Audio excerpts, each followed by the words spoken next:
కథ అమ్మన్ని ఆపద్ధర్మ భక్తి. రచయిత్రి శ్రీమతి నంద్యాల సుధామణి. స్వరం నాగమౌనిక. సంచిక.com ప్రచురితమైన ఈ కథ మీకోసం. నాకు పరీక్షలు దగ్గరకొస్తున్నాయంటే చాలు ఎక్కర్లేని దైవభక్తి ముంచుకొచ్చేస్తుంది. అప్పుడే దేవతలందరూ గుర్తుకొస్తుంటారు. దేవుడి మందిరం దగ్గరికెళ్ళి పదే పదే మొక్కుకుంటాను. తులసి మార్గు మీద ముగ్గులు వేస్తూ వరాలు కోరుకుంటూ ఉంటాను. అమ్మన్నికి భక్తి ఎక్కువైందంటే దానికి పరీక్షలు దగ్గరకు వస్తున్నాయన్నమాట అని వెక్కిరించేవాళ్ళు మా అక్క వాళ్ళు. నా దేవుడు, నా భక్తి, నా పరీక్షలు, నా ఇష్టం, మీకేం కష్టం అనేదాన్ని. అప్పుడే శివాలయము, ఆంజనేయుల గుడి గుర్తుకొస్తాయి నాకు. దేవుళ్లకు ప్రదక్షిణాలు చేసి పరీక్ష పాస్ అయితే టెంకాయ కొడతానని దేవుడికి ఆశ పెట్టేదాన్ని. నా మొక్కులకు ఆశపడైనా దేవుడు నా చేత పరీక్ష బాగా రాయించకపోతాడా అని నా ధైర్యం అన్నమాట. అక్కడికి దేవుడు నా మొక్కుబడుల కోసం వెంపర్లాడుతున్నట్టు. లేదంటే పోనీలే, ఈ అమ్మని నాకెన్నో ప్రదక్షిణాలు చేసింది కదా, మొన్నొక రోజు ఓ టెంకాయ కొట్టింది కదా, నిన్న భజనలో నా పాట పాడింది కదా, తల ఊపి చిరుతులు కొడుతూ భజన చేసింది కదా, పోనీ పరీక్షల ముందైనా సరే రోజు బడికి పోయేటప్పుడు గుడి బయట నుంచే మొక్కుకుంటుంది కదా అని నా భక్తికి మెచ్చి నేను పరీక్ష బాగా రాసేలాగా ఏదైనా మాయ చేయకపోతాడా అని ఒక చిన్న ఆశ.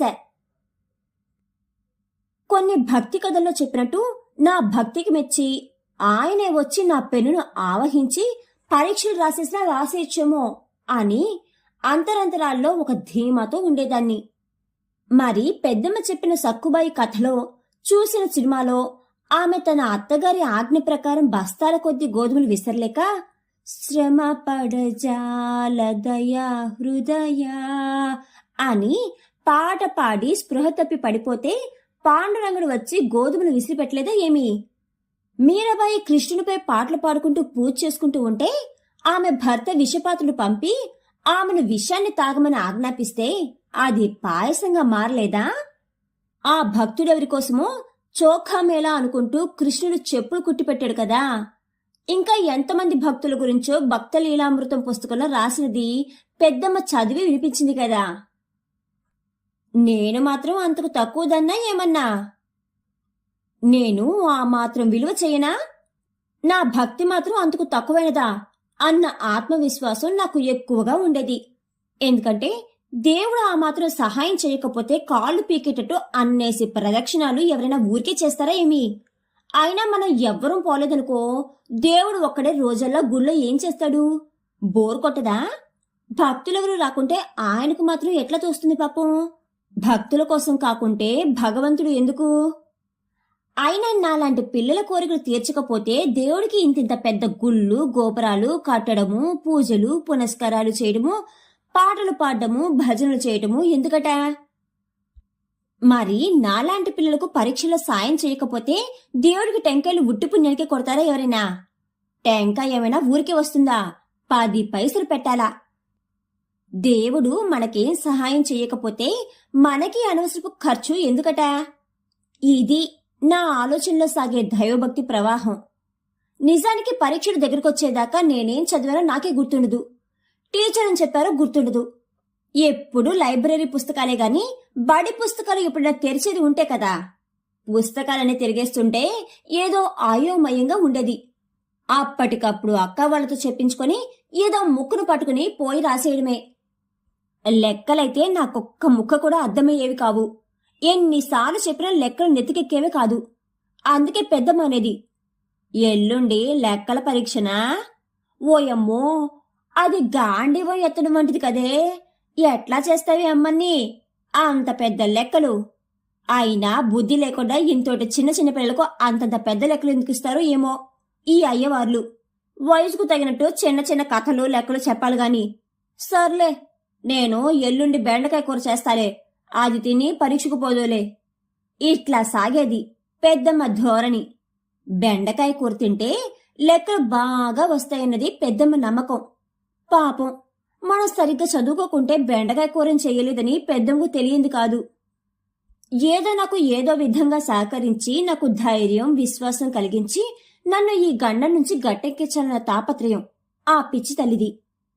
ఇంట్లో అమ్మా నాయన మా చదువు గురించి పట్టించుకునేవారు కాదు. అసలు పిల్లలకు చదువుకోమని చెప్పాలన్న ధ్యాస ఆ కాలం తల్లిదండ్రులకు చాలా మందికి ఉండేదే కాదు. ప్రాప్తమున్నంత చదువు అదే వస్తుందిలే అని మా అమ్మకు ఒక చిత్రమైన నమ్మకం. మరి ఆ నమ్మకం అన్ని విషయాల్లోనూ ఉండదు. ఆమెకు బద్ధకమైన విషయాల్లో మాత్రమే ఉంటుందన్నమాట. అయినా ఆడపిల్లలకు మొగుడికి జాబు రాసుకోవడానికి, చాకలి పద్దు రాయడానికి తగినంత చదువు వస్తే చాలు, ఆడలు చదివి ఉద్యోగం చెయ్యాలా ఊళ్ళేలా అనే రోజులవి. ఆ రెంటినీ మించిన ప్రయోజనాలు ఆడవాళ్ల చదువుల్లో వాళ్ళు కనబడలేదు పాపం. మిడిల్ స్కూల్ స్థాయిలో అయితే స్త్రీకి విద్య అవసరమా అనవసరమా, కలం గొప్పదా కత్తి గొప్పదా అనే పిచ్చి డిబేట్లు నడుస్తుండేవి అసహ్యంగా. పోనీలే, ఎప్పుడైనా కొంచెం లేట్ అయినా కూర్చుని చదువుకుందాంలే అని పుస్తకం పట్టుకుని కూర్చుంటే, రాత్రి 9 తర్వాత చదవకూడదే అమ్మని, కావాలంటే తెల్లవారుజామున లేచి చదువుకో అనేవారు మా నాయన. నేను తెల్లవారుజామున లేచి చదవడమా? కళలో చదవాల్సిందే. అసలు తెల్లవారుజామున లేవడం శుద్ధ అనవసరమైన పని అని నా అభిప్రాయం. అమ్మకు మమ్మల్ని చదివించే సమయమే ఉండదు. అన్నాలు వండడం పెట్టడంతోనే సరిపోతుంది. పైగా మానింటి పిల్లలకు చదువు రాకపోతే ఇంకెవరికి వస్తుంది అన్న నిరాధారమైన ఆత్మవిశ్వాసం ఒకటి. మా నాయనకైతే మేము ఏ క్లాసో కూడా గుర్తుండదు. ఎందుకంటే ఆయన పెద్ద వేదాంతి కదా. ఎవరైనా ఇంటికొచ్చినప్పుడు మమ్మల్ని పరిచయం చేయాలంటే, నువ్వు ఏ క్లాసే అమ్మని అని వాళ్ళ ముందే అడుగుతారు. ఆయనకు నా పేరైనా గుర్తున్నందుకు సంతోషించాలి. నాకైతే హై స్కూల్లోకి వచ్చేదాకా చదువు ఆవశ్యకత గురించి తెలిసేదే కాదు. కానీ నేను సరిగ్గా చదవడం లేదని నాకే తెలుసు. కొంచెం శ్రద్ధ పెట్టి చదివితే పరీక్షలు బాగా రాయగలనని తెలుసు. ఏదో అర్థం లేని బద్ధకం, అశ్రద్ధ అంతే.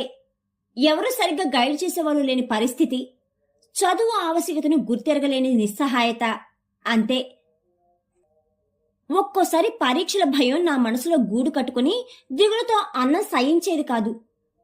పరీక్ష ఫెయిల్ అయినట్లు కళ్ళు కూడా వచ్చేవి. అందుకే ఎట్లా పాస్ అవుతానో ఏమోననే భయంతో ఎందుకైనా మంచిదని 3 నెలల 6 నెలల పరీక్షల ముందుకొకసారి, సంవత్సరం పరీక్షల ముందుకొకసారి సరస్వతి పూజ చేసేదాన్ని. పరీక్షల ముందు ఓ సాయంత్రం వేళ మిద్దెపైన వరండాలో ఒక పీట వేసి సరస్వతీదేవి ఫోటో పెట్టి, ముగ్గు వేసి, దీపం పెట్టి చాపల పరిచేదాన్ని. పూజకు నా స్నేహితురాలు కూడా వచ్చేవారు. ప్రసాదంగా పప్పులు, బొరుగులు, బెల్లం కలిపి ఇచ్చేది అమ్మ. లేదంటే పుట్నాల పప్పు పిండిగా విసిరి అందులో బెల్లం, ఎండు కొబ్బరి కలిపి తీయ పప్పుల పొడి చేసి నైవేద్యానికి ఇచ్చేది అమ్మ.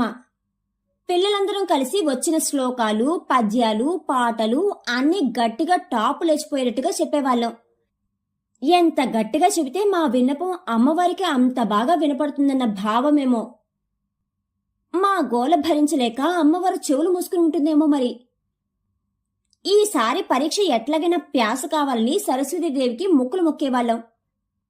తర్వాత నైవేద్యం పెట్టిన పప్పులు, బొరుగులు, అరటిపళ్ళు లేదంటే తీయ పప్పుల పొడి తినేసి చేపలన్నీ చుట్టేసి అమ్మవారి ఫోటోను వంటింట్లో దేవుడి అరుగు మీద మేకుకు తగిలించి ఆటలకు పరుగు పరుగు.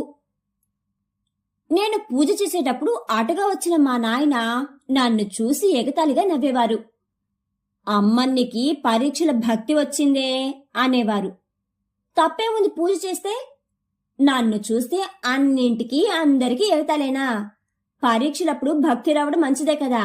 అప్పుడు కూడా భక్తి రాని వాళ్ళు చాలా మంది ఉన్నారు. వాళ్ళను చూస్తే ఏమంటారో అనుకునేదాన్ని. కానీ పైకి అనే ధైర్యం లేదు. కానీ ఆటల మీద, బొమ్మల పెళ్లిల మీద ఉండే శ్రద్ధ చదువు మీద ఎందుకుండదో కదా అని నాలో నేనే తెగ ఆశ్చర్యపడేదాన్ని.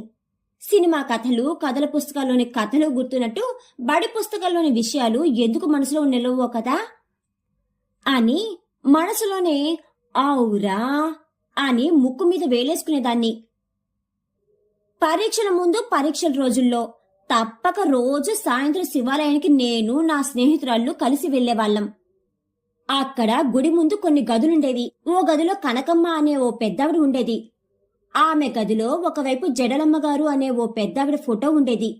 ఆవిడ అవధూత అట. మా ఊళ్ళో ఉండేవారట. ఆవిడ శిష్యురాల్లో ఒక ఆవిడ ఈ కనకమ్మ గారు. సాయంత్రం వేళల్లో మరికొందరు ఆడవాళ్లు వచ్చేవారు. వాళ్ళు ఓ గంట సేపు భజన చేసేవారు. మేము పోయి కూర్చుంటే మాకు తాళం చిడతలు ఇచ్చేవారు. పాట పాడటం కంటే చిడతలు వాయించడం అంటే మహా ఇష్టం నాకు. అలా చిడతలు వాయిస్తూ ఆ జడలమ్మ గారికి కూడా నా పరీక్షల సంగతి చూడమని మొక్కుకునేదాన్ని. మా ఊరి మధ్యలో కోమట్ల బజార్లో ఉన్న కన్యకా పరమేశ్వరి గుడికి వెళ్లేదాన్ని స్నేహితురాళ్లతో కలిసి. అప్పటికింకా గుడి తెరిచుండకపోతే ఎత్తైన గుడి మెట్ల మీద నుంచి కింద నుంచి పైకి, పైనుంచి కిందకి పాముల్లా పాకేవాళ్ళం. ఎవరైనా ఏమైనా అనుకుంటారనే ఎదారు కూడా ఉండేది కాదు మాకు. అయితే మమ్మల్ని ఎవరూ పట్టించుకునేవారు కాదు. తరువాత అమ్మవారికి కూడా పరీక్షలో చదివినవి చదవనివి కూడా అన్ని సమయానికి గుర్తొచ్చేలాగా చేయమని విన్నపాలు చేసేదాన్ని. మేము ఆడిన ఆటలు, ఎగిరిన ఎగుర్లు, గెంతిన గెంతులు చూసి అవే తమకు చేసిన పూజని భావించేదో ఏమో అమ్మవారు. మమ్మల్ని ఎట్లాగో పరీక్షలో గట్టెక్కిచ్చేసేది. ఇంకా పాండురంగస్వామి మిగిలిపోయేవాడు. కానీ చాలా దూరమని పోయేవాళ్ళం కాదు. అంతంత దూరాలు పోవడానికి అమ్మ అనుమతి లేదు. నాకు నిజంగా ఇష్టమై మనస్ఫూర్తిగా చేసే పూజ మాత్రం కార్తీక మాసంలో మా పిల్లలందరూ శివుడికి చేసే తుమ్మిపూల పూజ. రోజు బడి అయిన తర్వాత నేను, నా తోటి విద్యార్థినులు, సుబ్బరత్నమ్మ, లక్ష్మీదేవి, పద్మావతి మరికొందరు కలిసి కళ్ళాలు, తోటలు, ఖాళీ స్థలాల్లో తుమ్మి చెట్ల కోసం వెదికేవాళ్ళం. తుమ్మి పూలు కోయడంలో వాళ్ళ వేగాన్ని నేను అందుకోలేకపోయేదాన్ని. ఎందుకంటే వాళ్ళందరికీ ఇళ్లలో పనులు చేయడం, వంట చేయడం, అవసరమైతే పొలాల్లో చిన్న చితక పనులు చేయడం అలవాటు. అక్కడ ఎక్కడైనా తంగేడు చెట్టు కనిపిస్తే వెంటనే పూలు కోసుకుని తల్లో పెట్టుకునేవాళ్ళం. ఎందుకంటే తంగేడు పూలంటే పార్వతీదేవికి ఇష్టమట. ఆ పూలు కనిపించినప్పుడు కోసి పెట్టుకోకపోతే ఆమెకు కోపం వస్తుందట. నా స్నేహితురాళ్లే నా చేతకానితనం మీద జాలిపడి తలో కొన్ని పూలు కోసి నా సంచిలో పోసేవారు. తుమ్మి పూలను కోసుకుని మా పుస్తకాల సంచుల్లో పోసుకుని ఇంటికి తెచ్చుకునేవాళ్ళం. ఇంటికొచ్చి కాళ్ళు చేతులు కడుక్కొని బట్టలు మార్చుకుని ఇత్తడి పళ్ళలో నిండుగా రాశిగా తుమ్మిపూలు పేర్చుకొని మధ్యలో ఒక ఎర్రటి గన్నేరు పువ్వో లేదంటే పచ్చని తంగేడు గుత్తో పెట్టుకుని చేతిపైన పళ్ళని అందంగా అమర్చుకుని శివాలయానికి బయలుదేరేవాళ్ళం. తుమ్మిపూలు అప్పుడే పుట్టిన పాపాయి చెయ్యిలాగా మృదువుగా, స్వచ్ఛంగా, లేతగా, తెల్లగా, ముగ్ధమోహనంగా ఉంటాయి. ఇదిగో స్వామి, తీసుకో. నన్ను నేనే ఆత్మార్పణ చేసుకోవడానికి వచ్చాను. నేను పుట్టిందే నీ పూజ కోసం అని చెబుతున్నట్టుగా ఉంటుంది తుమ్మి పువ్వు. శివాలయం మెట్ల మీద కూర్చుని తుమ్మి పువ్వును ఒకదాని మధ్యలో మరొకటి కుచ్చుకుంటూ పోతే గుండ్రంగా చిన్ని పూల చక్రంలాగా తయారవుతుంది. అలాంటి చక్రాలను కొన్నింటిని తుమ్మిపూల రాశిపైన అమర్చేవాళ్ళం. శివలింగం దగ్గరికి పోయి, ఇదిగో శివయ్య, తుమ్మిపూలు నీకిష్టమని తోటలలో కళ్ళాల్లో తిరిగి తిరిగి కోసుకొచ్చినాము, తీసుకో అని చెప్పుకుంటూ నల్లటి శివలింగం పైన తెల్లటి తుమ్మిపూలు పోసి చక్రాలను ఆ రాశిపైన అమర్చేవాళ్ళం. శివాలయంలో శివుణ్ణి ముట్టుకుని పూలు సమర్పించడం చాలా తృప్తినిచ్చేది. ఎంతమంది ఆడపిల్లలు తుమ్మిపూలు తెచ్చేవారంటే దాదాపు 2 అడుగుల ఎత్తున్న శివుడు తెల్లని పూలతో నిండిపోయేవాడు.